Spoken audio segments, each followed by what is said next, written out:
Hi అండి, welcome to our channel Durga Leeladhar. ఇవాళ కొత్త రకం అంటే టమాటా పచ్చడి అందరికీ తెలిసే కొత్త రకం అని నేను చెప్పను. ఒక్కొక్కరి ఇంట్లో ఒకలా చేసుకుంటారు. నేను చేసుకునే విధానం మీకు చూపించబోతున్నానండి. ఇది చూపించే ముందు ప్లీజ్ వీడియోని లైక్ చేయండి. మీ లైక్ వల్ల ఈ వీడియో ఇంకో నలుగురికి వెళ్తుంది అన్నమాట. ప్లీజ్ లైక్ చేయండి. అలాగే కొత్తగా ఎవరైనా నా ఛానల్ చూస్తున్నట్టయితే ప్లీజ్ సబ్స్క్రైబ్ చేసుకోండి. ప్రతి వీడియోకి లైక్ చేయండి, కామెంట్ చేయండి, షేర్ చేయండి. ఓకేనా? టమాటా పచ్చడి చేసే విధానం చూపిస్తున్నానండి. టమాటా చట్నీ, టమాటా పచ్చడి ఒక్కొక్కళ్ళు ఒకలా పిలుస్తారు. టిఫిన్లోకి అయితే చట్నీ అంటారు, రైస్లోకి అయితే పచ్చడి అంటారు అన్నమాట. నేనైతే టమాటా పచ్చడి అని అంటాను. టమాటాలు, కొత్తిమీర 2 కట్టలు, పచ్చిమిర్చి, ఒక తెల్లగడ్డ, అల్లం, పల్లీలు, కరివేపాకు, మినపప్పు, కొంచెం చింతపండు అన్నమాట. వీటికి కావాల్సిన పదార్థాలు ఇవే. ఆవాలు, జీలకర్ర కూడా వేసుకోవాలండి వేపేటప్పుడు. అవి చేసేటప్పుడు చూపిస్తాను. ఇవి మొత్తం కావాల్సినవి టమాటా చట్నీకి కావాల్సినవి ఇవి అన్నమాట. టమాటా పచ్చడి, టమాటా చట్నీకి కావాల్సిన పదార్థాలు ఇవి. నేను ఎప్పుడు చేసే విధానం ఒకటే అన్నమాట. ఇంట్లో చాలా బాగుంటుంది. అందరూ టమాటా పచ్చడి చాలా ఇష్టపడతారు. దోశల్లోకి అదిని రైస్లోకి కూడా బాగుంటుందండి. కొంచెం కారం ఎక్కువ వేసుకుంటే రైస్లోకి కూడా బాగుంటుంది. అవన్నీ ముక్కలు కట్ చేసుకుని పెట్టుకున్నాను అనమాట. మొత్తం అన్నీ ముక్కలు కట్ చేసి పెట్టుకోవాలండి, ఎందుకంటే ఆయిల్లో ఫ్రై చేయాలి కదా. అందుకు నీట్గా కడిగేసుకుని ముక్కల్లో ఫ్రై చేసి పెట్టుకోవాలండి. అన్నీ రెడీ చేసుకుని పెట్టుకున్నాను ప్లేట్లోని.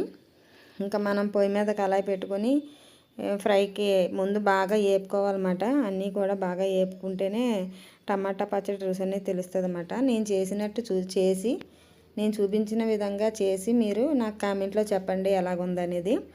నేను కళాయి ప్యాన్ పెట్టాను. ఆ ప్యాన్ బాగా హీట్ అయినాక కొంచెం ఆయిల్ పోసుకోవాలండి. ఆయిల్ పోసుకొని ఫస్ట్ మనం ఈ తాలింపు ఇవన్నీ వేపుకోవాలన్నమాట. కొంచెం ఆవాలు, జీలకర్ర ముందు స్టార్టింగ్ వేసుకొని అల్లం ముక్కలు ఈ 3 వేసుకుని ఫస్ట్ అవి బాగా వేగినాక అప్పుడు పచ్చిమిర్చి అవి వేసుకుని వేపుకోవాలండి. ఇంకా ఆవాలు స్టార్ట్ చేస్తున్నాను. ఫస్టే ఆవాలు వేసుకోవాలి. ఆవాలు చిటపట అనాలి. అందులో ఉన్న చేదంతా పోవాలంటే ఫస్ట్ వేసుకోవాలి. దాంతోపాటు కొంచెం అల్లం ముక్కలు కూడా వేసుకోవాలి. జీలకర్ర, అల్లం ముక్కలు వేసేసుకొని వేగనివ్వాలి. ఆ 3 ముందు వేగిపోతే పచ్చివాసన పోతుంది అన్నమాట. ఇంకా వేసేయాలండి. వేసేసి వేపేయటమే. బాగా వేగిపోవాలి. మొత్తం అల్లంలో పచ్చి లేకుండా వేగిపోవాలి. డ్రై అయిపోయినట్టు వేగిపోవాలి అల్లం ముక్కలు. అవి వేగిపోయినాక అప్పుడు పచ్చిమిర్చి వేసుకోవాలి మనం. పచ్చిమిర్చి వేయగానే చిటచిటలాడుతుంది. బాగా కాక మీద ఉంటుంది కదా మా కళాయి. ముక్కల కింద కోసుకొని పచ్చిమిర్చి వేసేసుకోవాలండి. ముక్కల కింద కోయనక్కర్లేదు, చీరితే సరిపోద్ది. పచ్చిమిర్చి పొడుగ్గా ఉన్న గురించి సగానికి ముక్కల కింద కోసేసానమాట. అవి పచ్చి అంతా పోవాలండి. అందులో గొట్రంతా వేగినప్పటికి పైకి వస్తూ ఉంటుంది కదా. గొట్రంతా పోయిందాక కొంచెం వడిలిందాక వేపుకోవాలి. అంగ పచ్చిమిర్చి అలాగ అవ్వాలి. ఇప్పుడు అవి ఎలాగైనాక మనం తాలింపు వేసుకున్నాం కదండి, పప్పులు, పల్లీలు, మినపప్పు ఇవన్నీ వేసుకున్నాం కదా. అవన్నీ ఒకేసారి వేసేయాలన్నమాట. ఎల్లుల్లిపాయ, జీలకర్ర, అందులోనే చింతపండు ముక్క కూడా అందులోనే వేసేయాలండి. అవన్నీ వేసేసి కొంచెం మెల్లిగా వేగనివ్వాలి. బాగా వేగాలి. పచ్చివాసన అంతా పోయి బాగా వేగిందాక వేపుకుంటేనే ఏ పచ్చడైనా అడావిడిగా చేసేసుకుని వేపేసుకుంటే టేస్ట్ ఉండదండి. మనం ఎంత మెల్లిగా వేపుకుంటే అంత బాగుంటుంది అన్నమాట. స్లోగా వేపుకోవాలి. మీడియం మంట మీద పెట్టుకుని వేపుకోవాలి. అలా వేపుతూనే ఉండాలి, ఆఫ్ చేయకూడదు. మినపప్పు అది మాడిపోతుంది అన్నమాట. ఆఫ్ చేసి ఉంచామంటే కలుపుతూనే ఉండాలి. అవి బాగా వేగిపోయినాక మనం కొత్తిమీర కూడా మనం కట్ చేసి పెట్టుకున్నాం అన్నమాట. కొత్తిమీర కాళ్ళ తీసేసి ఏర్లు తీసేసి కడిగేసి వాడేసి పెట్టుకున్నాం కదా. ఈ పప్పులు, ఈ పచ్చిమిర్చి మొత్తం అన్నీ పప్పులన్నీ బాగా వేగిపోయినాక మనం కొత్తిమీర లాస్ట్లో వేసుకోవాలి. కొత్తిమీర వేసాక పెద్ద ఏగి పని ఉండదు అన్నమాట. కొంచెం చెమ్మలాగితే సరిపోద్ది. ఆల్రెడీ వేగిపోయినాయండి, దగ్గరికి వచ్చేసినాయి. ఇంకా మనం కొత్తిమీర వేసేయచ్చు అందులో. ఇంకో 2 కట్టలండి కొత్తిమీర ఎక్కువ వేస్తాం కనుక కొత్తిమీర టమాటా పచ్చడి అవుతుంది. పల్లీలు కూడా వేస్తాం ఇందులోని. కొంతమంది పల్లీలు వేయరు. కొత్తిమీర 2 కట్టలు వేస్తానండి. కొత్తిమీర ఎంత వేసుకుంటే అంత టేస్ట్ అన్నమాట టమాటా చట్నీ. ఎప్పుడు కొత్తిమీర లేకపోతే నేను అసలు పచ్చడి చేయనండి, టమాటా పచ్చడి చేయను. కొత్తిమీర ఉంటేనే చేస్తాను. కొత్తిమీర వల్లే పచ్చడికి టేస్ట్ వస్తుంది. అది నేను అనుకుంటాను అన్నమాట. నిజమేనండి, ఫ్లేవర్ కూడా తగులుతూ ఉంటుంది. ఇంకా ఆల్రెడీ వేగిపోయినాయి. ఈ ఒక దాంట్లోకి తీసేసుకొని మళ్ళీ ఇదే ప్యాన్ పెట్టుకొని మళ్ళీ పొయ్యి మీద టమాటా ముక్కలు కూడా మగ్గించుకోవాలండి బాగానే. ఆల్రెడీ వేగిపోయింది. ఇంకా కొత్తిమీర బాగా వేగి పని ఉండదు. చూసారా అలాగ ఉండలాగా ముక్కల కింద కొయ్యలేదు నేను, కాళ్ళు కట్ చేశాను అంతే. అవి ఆల్రెడీ ఒక దాంట్లోకి తీసేసుకున్నాను. మళ్ళీ అదే కళాయి పెట్టి దాంట్లో కొంచెం ఆయిల్ వేయాలండి. ఆయిల్ తక్కువే పడుతుంది, టమాటాలు మగ్గటానికే కదా. ఎక్కువ ఆయిల్ పట్టదు. ఇంకా కొద్దిగా ఆయిల్, ఆ ఆయిల్లో టమాటా ముక్కలు వేసేసుకోవాలి. టమాటా ముక్కలు వేసేసుకుని అందులో టమాటాలోంచి వాటర్ వస్తుంది కదా, ఆ వాటర్ అంతా ఎగిరిందాకా వేపుకోవాలన్నమాట. ఆ వాటర్ అంతా ఎగిరిందాక బాగా వేపుకోవాలండి. హై ఫ్లేమ్లోనే పెట్టుకుని వేపుకోవాలి, టమాటా మగ్గిపోతుంది. టమాటాలు ముచ్చుకులై కట్ చేసేసి కోసుకోవాలన్నమాట. ముచ్చుకులు వేయకూడదు, ముచ్చుకుతో టమాటా వేయకూడదు. చాలామంది ముచ్చుకు కట్ చేయరు, ఆ పలంగానే కోసేస్తారు. కాదండి, ముచ్చుకు కట్ చేసేసి కోసుకోవాలి, అది వాడకూడదు. అది బాగా మగ్గనిచ్చేయాలండి, మూత పెట్టకూడదు, కలుపుతూనే ఉండాలి హై ఫ్లేమ్లో పెట్టి. అందులో వాటర్ అంతా బయటకు చిమ్ముతుంది. బయటకు వచ్చేసి అది ఎగిరిందాక కూడా బాగా కలపాలి, కలుపుతూనే ఉండాలి, లేకపోతే అడుగంటేస్తుంది, మాడిపోతూ ఉంటుంది. ఆ పచ్చివాసన పోవాలి, ఈ ముక్క కూడా బాగా ఒళ్ళిపోవాలన్నమాట.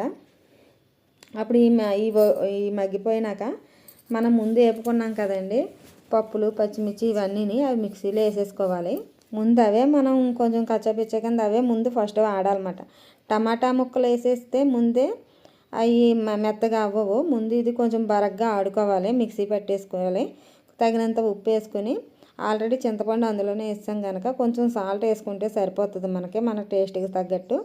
సాల్ట్ వేసుకొని మిక్సీ పట్టేసుకోవాలండి. కొంచెం బరగ్గా పట్టుకోవాలి, బాగా మెత్తగా కూడా ఆడకూడదు. మెత్తగా చేస్తే మళ్ళీ టమాటా ముక్కలు వేసాక ఇంకా మెత్తగా అయిపోతుంది, బాగోదండి టేస్ట్ తినడానికి. కొంచెం నోటికి పలుకు తగులుతూనే ఉండాలన్నమాట.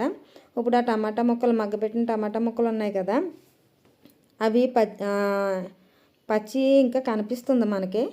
వాటర్ పోయి కొంచెం నూనె కనిపించిన దాకా అలా మగ్గబెట్టుకోవాలి. అవి కూడా కట్టేసి అవి చల్లారబెట్టుకోవాలి. టమాటా ముక్కలు చల్లారబెట్టుకొని, చల్లారాక ఈ మిశ్రమంలో అది కూడా వేసేయాలండి.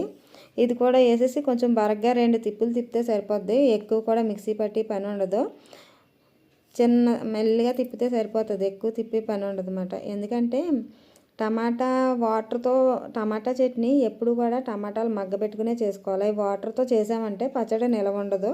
అప్పటికప్పుడు చేసేసుకుని పలవైతే అలా వాటర్ కింద ఉన్న చేసేసుకోవచ్చు, పలసగా వస్తుంది అన్నమాట మిక్సీలో పెట్టిన. ఇంకా చల్లారిపోయాక నేను మిక్సీ గిన్నెలు వేసానండి. ఆల్రెడీ ముందైతే కొంచెం బరగ్గా ఆడుకున్నాం కదా. ఇప్పుడు ఈ టమాటా ముక్కలను కూడా వేసేస్తున్నాను అందులో. టమాటా ముక్కలు వేసేసి మనం ఇంకా 2 తిప్పులు తిప్పితే చాలు, ఎక్కువ కూడా తిప్పక్కర్లేదు. చాలా టేస్టీగా కావాలంటే 2 తిప్పులు తిప్పితే చాలు. అన్నంలోకి, టిఫిన్లోకి, రెండిట్లోకి వస్తుందండి. అన్నంలోకి ఉండాలంటే మెత్తగా 2 తిప్పులు తిప్పితే సరిపోతుంది. బాగా మెత్తగా అయిపోయిందంటే నుజ్జులాగా అసలు బాగోదన్నమాట. 2 తిప్పులు తిప్పామంటే చాలు. కలర్ కూడా గ్రీన్ కలర్లో ఉంటుందండి. టమాటా పచ్చడి టమాటా కలర్లో ఉండదు. అంటే ఆల్రెడీ నేను కొత్తిమీర ఎక్కువ వేస్తాను కదా, కొత్తిమీర ఎక్కువ వేస్తాను, పచ్చిమిర్చి ఎక్కువ వేస్తాను, అందుకు కలర్ గ్రీన్ కలర్ వస్తుంది. కొంతమంది ఎండుమిర్చితో కూడా చేసుకుంటారు, అది అంత టేస్ట్ అనిపించదు అన్నమాట. ఇలాగ ఒకసారి ట్రై చేయండి టమాటా చట్నీ, టమాటా పచ్చడి. ఎవరేమనుకున్నా నేను చేసింది టమాటా పచ్చడి అన్నమాట. ఎలాగుందో ట్రై చేసి మీరు కామెంట్ రూపంలో నాకు చెప్పండి.